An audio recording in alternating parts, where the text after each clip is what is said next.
ആണ്ടുവട്ടം 7-ാം വാരം ബുധൻ. തിരുവചനം: ഗുരു, നിന്റെ നാമത്തിൽ പിശാചുക്കളെ പുറത്താക്കുന്ന ഒരാളെ ഞങ്ങൾ കണ്ടു. ഞങ്ങൾ അവനെ തടഞ്ഞു, കാരണം അവൻ നമ്മെ അനുഗമിച്ചില്ല. യേശു പറഞ്ഞു, അവനെ തടയണ്ട.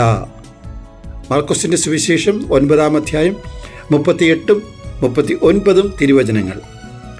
നാം ജീവിക്കുന്ന സമൂഹത്തിൽ നാം ഒരേ സമയം ഒന്നിലധികം കൂട്ടായ്മകളിലെ അംഗങ്ങളാണ്. താമസിക്കുന്ന വാർഡിലും തൊഴിൽ സ്ഥലത്തും സഭാതലങ്ങളിലും കൂട്ടായ്മയിൽ നാം പ്രവർത്തിക്കുന്നു. കൂട്ടായ്മ പ്രവർത്തനം വിജയിക്കണമെങ്കിൽ എല്ലാ അംഗങ്ങളും പരസ്പരം സഹകരിക്കണം, പരസ്പരം ബഹുമാനിക്കണം.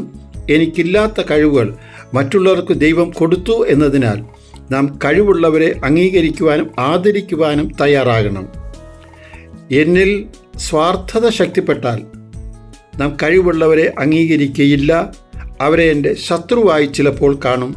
ഒക്കുമെങ്കിൽ ഒറ്റപ്പെടുത്തുകയും പുറത്താക്കുവാനും നാം ശ്രമിക്കും.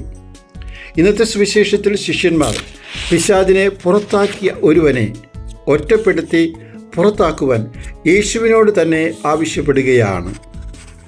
സാവുൾ രാജാവായിരുന്നപ്പോൾ ദാവീദ് മല്ലനായ ഗോലിയാത്തിനെ കൊന്ന് വിജയിച്ചപ്പോൾ സ്ത്രീകൾ ദാവീദിനെ പാടിപ്പുകഴ്ത്തി. സാവുൾ ദാവീദിൻ്റെ കഴിവുകൾ അംഗീകരിക്കുവാൻ തയ്യാറാകാതെ ദാവീദിനെ കൊല്ലുവാനുള്ള പദ്ധതികളാണ് അപ്പോൾ തയ്യാറാക്കിയത്.